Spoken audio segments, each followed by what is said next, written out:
யோபு 34 அதிகாரம் 1 வசனம் முதல் 37 வசனம் வரை. பின்னும் எலிஹு மாறுதரமாக, ஞானிகளே என் வார்த்தைகளை கேளுங்கள், அறிவாளிகளே எனக்கு செவி கொடுங்கள். வாயானது போஜனத்தை ருசி பார்க்கிறது போல செவியானது வார்த்தைகளை சோதித்து பார்க்கும்.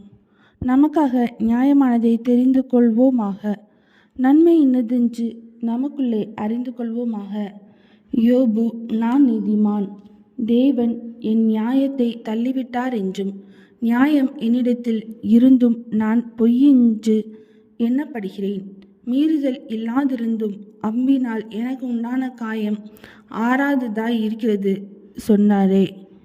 யோபை போலவே பரியாசம் பண்ணுதலை தண்ணீரை போல் குடித்து அக்கிரமக்காரரோட கூடிக்கொண்டு துன்மார்க்கரோட திரிகிறவன் யார்? எப்படியெனில் தேவன் மேல் பிரியம் வைக்கிறது மனுஷனுக்கு பிரயோஜனம் அல்ல என்றாரே. ஆகையால் புத்திமான்களே எனக்கு செவி கொடுங்கள். அக்கிரமம் தேவனுக்கும் அநீதி சர்வ வல்லவருக்கும் தூரமாயிருக்கிறது. மனுஷருடைய செய்கைக்கு தக்கதை அவனுக்கு சரிகட்டி அவனவன் நடக்கைக்கு தக்கதாக அவனவனுக்கு பலன் அளிக்கிறார்.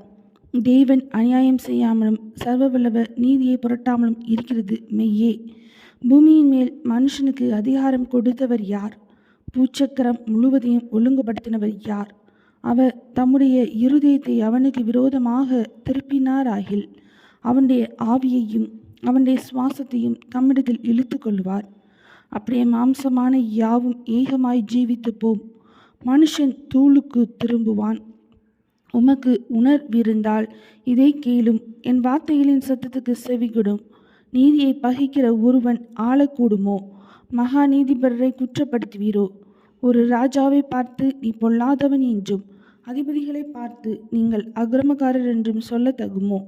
இப்படி இருக்க பிரபுக்களின் முகத்தை பாராமலும் ஏழையை பார்க்கிலும் ஐஸ்வர்யவானை அதிகமாய் எண்ணாமலும் இருக்கிறவரை நோக்கி இப்படி சொல்லலாமா? இவர்கள் எல்லாரும் அவர் கரங்களின் கிரியையே. இப்படிப்பட்டவர்கள் சடிதியில் சாவார்கள்.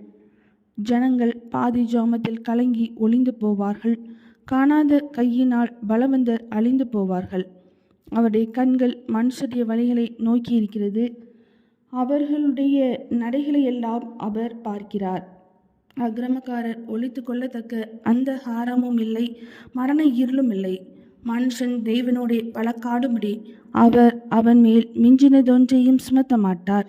ஆராய்ந்து முடியாத நியாயமாய் அவர் வல்லமையுள்ளவர்களை நொறுக்கி வேறே மனுஷரை அவர்கள் ஸ்தானத்திலே நிறுத்துகிறார்.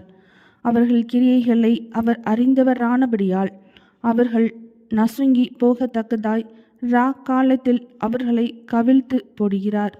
அவர்கள் அவரை விட்டு பின்வாங்கி அவருடைய எல்லா வழிகளையும் உணர்ந்து கொள்ளாமல் போனபடியினாலும், எளியவர்களின் கூக்குரல் அவரிடத்தில் சேரும்படி செய்ததினாலும், சிறுமியானவனுடைய கூக்குரலை கேட்கிறவர் எல்லாரும் பார்க்கும்படி அவர்களை துன்மார்க்கர் என்று அடிக்கிறார். மாயக்காரன் ஆளாதபடிக்கும் ஜனங்கள் சிக்கி கொள்ளப்படாதபடிக்கும் ஒரு ஜனத்துக்கானாலும் ஒரு மனுஷனுக்கானாலும் அவர் சமாதானத்தை அருளினால் யார் கலங்க பண்ணுவான்? அவர் தமது முகத்தை மறைத்தால் அவரை காண்கிறவன் யார்? நான் தண்டிக்கப்பட்டேன், நான் இனி பாவம் செய்ய மாட்டேன். நான் காணாத காரியத்தை நீர் எனக்கு போதியும். நான் அநியாயம் பண்ணினேனானால் நான் இனி அப்படி செய்வதில்லை என்று தேவனை நோக்கி சொல்லத்தகுமே. நீர் அப்படி செய்ய மாட்டோம் என்கிறபடியினால் உம்மோடு இருக்கிறவர்களில் ஒருவனை உமக்கு பதிலாக அதை செய்ய சொல்லுவீரோ? நான் அல்ல, நீரே தெரிந்து கொள்ள வேண்டும். அல்லவென்றால் நீர் அறிந்திருக்கிறதை சொல்லும். யோபு அறிவில்லாமல் பேசினார். அவர் வார்த்தைகள் ஞானமுள்ளவைகள் அல்லவென்று புத்தியுள்ள மனுஷர் என் பட்சமாய் பேசுவார்கள். ஞானமுள்ள மனுஷனும் எனக்கு செவி கொடுப்பான். அக்கிரமக்காரர் சொன்ன மறு உத்தரவுகளின் நிமித்தம் யோபு முற்ற முடிய சோதிக்கப்பட வேண்டியதே என் அபேட்சை. தம்முடைய பாவத்தோடே மீறுதலை கூட்டினார். அவர் எங்களுக்குள்ளே கைகொட்டி தேவனுக்கு விரோதமாய் தம்முடைய வார்த்தைகளை மிகுதியாக வசனித்தார் என்றான். யோபு 34 அதிகாரம் முடிந்தது.